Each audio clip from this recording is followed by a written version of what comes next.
भगवते वासुदेवाय। श्रीमद् भागवत महापुराण के नित्य प्रतिपठन में अभी तक हमने नवम स्कंद के चौथे अध्याय में जाना कि जब ऋषि दुर्वासा भगवान के भक्त का बुरा चाहते हैं तो भगवान का सुदर्शन चक्र दुर्वासा ऋषि के पीछे लग जाता है। आज हम जानेंगे पांचवा अध्याय दुर्वासा जी की दुख निवृत्ति। श्री सुखदेव जी कहते हैं, परीक्षित, जब भगवान ने इस प्रकार आज्ञा दी तब सुदर्शन चक्र की ज्वाला से जलते हुए दुर्वासा लौटकर राजा अम्बरीश के पास आए और उन्होंने अंत्य दुखी होकर राजा के पैर पकड़ लिए। दुर्वासा की यह चेष्टा देखकर उनके चरण पकड़ने से लज्जित होकर राजा अम्बरीश भगवान के चक्र की स्तुति करने लगे। उस समय उनका हृदय दयावश अत्यंत पीड़ित हो रहा था। अम्बरीश ने कहा, प्रभो सुदर्शन, आप अग्नि स्वरूप हैं, आप ही परम समर्थ सूर्य हैं, समस्त नक्षत्र के अधिपति चंद्रमा भी आपके स्वरूप हैं, जल, पृथ्वी, आकाश, वायु, पंच तन्मात्र और संपूर्ण इंद्रियों के रूप में भी आप ही हैं। भगवान के प्यारे हजार दांत वाले चक्रदेव, मैं आपको नमस्कार करता हूँ। समस्त अस्त्र शस्त्रों को नष्ट कर देने वाले एवं पृथ्वी के रक्षक, आप इन ब्राह्मण की रक्षा कीजिए। आप ही धर्म हैं, मधुर सत्यवाणी हैं, आप ही समस्त यज्ञों के अधिपति और स्वयं यज्ञ भी हैं। आप समस्त लोगों के रक्षक, सर्वलोक स्वरूप भी हैं। आप परम पुरुष परमात्मा के श्रेष्ठ तेज हैं। सुनाब, आप समस्त धर्मों की मर्यादा के रक्षक हैं। अधर्म का आचरण करने वाले असुरों को भस्म करने के लिए आप साक्षात अग्नि हैं। आप ही तीनों लोकों के रक्षक, विशुद्ध तेजोमय हैं। आपकी गति मन के वेग के समान है। आपके कर्म अद्भुत है। मैं आपको नमस्कार करता हूँ, आपकी स्तुति करता हूँ। वेदवाणी के अधीश्वर, आपके धर्ममय तेज से अंधकार का नाश होता है। सूर्य आदि महापुरुषों के प्रकाश की रक्षा होती है। आपकी महिमा का पार पाना अत्यंत कठिन है। ऊंचे नीचे, छोटे बड़े के भेदभाव से युक्त यह समस्त कार्य कारणात्मक संसार आपका ही स्वरूप है।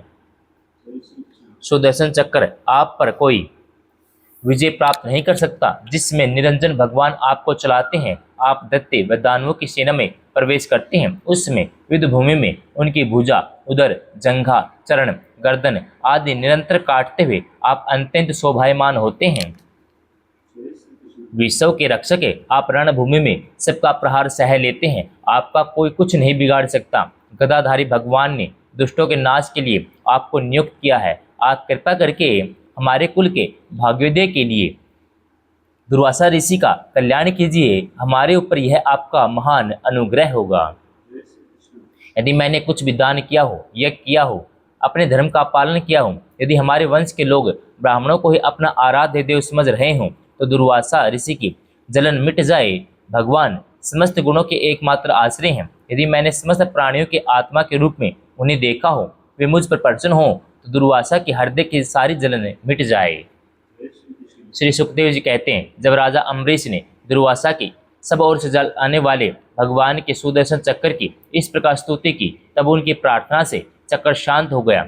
जब दुर्वासा चक्र की आग से मुक्त हो गए और उनका चित्त स्वस्थ हो गया, तब वे राजा अम्बरीश को अनेकानेक उत्तम आशीर्वाद देते हुए उनकी प्रशंसा करने लगे। दुर्वासा जी ने कहा, धन्य है, आज मैंने भगवान के प्रेमी भक्तों का महत्व देखा। राजन, मैंने आपका अपराध किया, फिर भी आप मेरे लिए मंगल कामना ही कर रहे हैं। जिन्होंने भक्त वत्सल भगवान श्री हरि के चरण कमलों को दृढ़ प्रेम भाव से पकड़ लिया है, उन साधु पुरुषों के लिए कौन सा कार्य कठिन है। जिनका हृदय उदार है, वे महात्मा भला किस वस्तु का परित्याग नहीं कर सकते। जिनके मंगलमय नामों के श्रवण मात्र से जीव निर्मल हो जाता है, उन्हीं तीर्थपाद भगवान के चरण कमलों के जो दास हैं, उनके लिए कौन सा कर्तव्य शेष रह जाता है। महाराज अम्बरीश, आपका हृदय करुणा भाव से परिपूर्ण है। आपने मेरे ऊपर महान अनुग्रह किया। अहो, आपने मेरे अपराध को भुलाकर मेरे प्राणों की रक्षा की है। परीक्षित, जब से दुर्वासा जी भागे थे, तब से अब तक राजा अम्बरीश ने भोजन नहीं किया था। वे उनके लौटने की बाट देख रहे थे। अब उन्होंने दुर्वासा ऋषि के चरण पकड़ लिए और उन्हें प्रसन्न करके विधि पूर्वक भोजन कराया। राजा अम्बरीश बड़े आदर से अतिथि के योग्य सब प्रकार की भोजन सामग्री ले आए।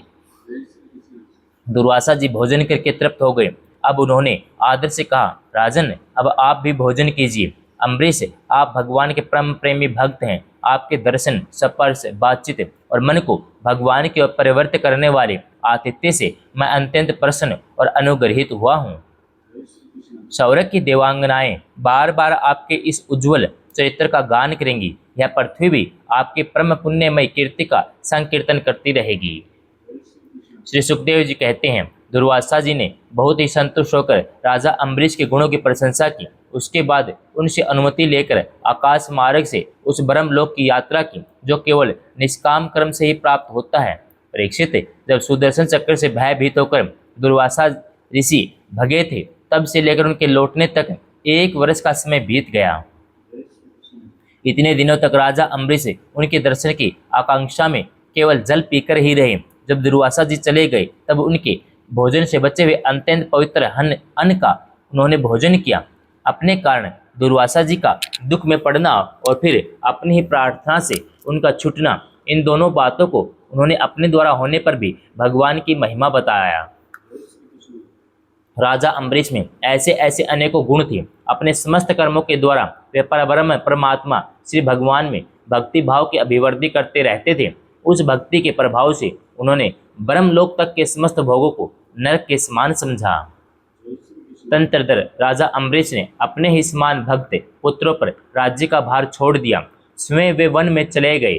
वहाँ वे बड़ी धीरता के साथ आत्म स्वरूप भगवान में अपना मन लगाकर गुणों के प्रवाह रूप संसार से मुक्त हो गए।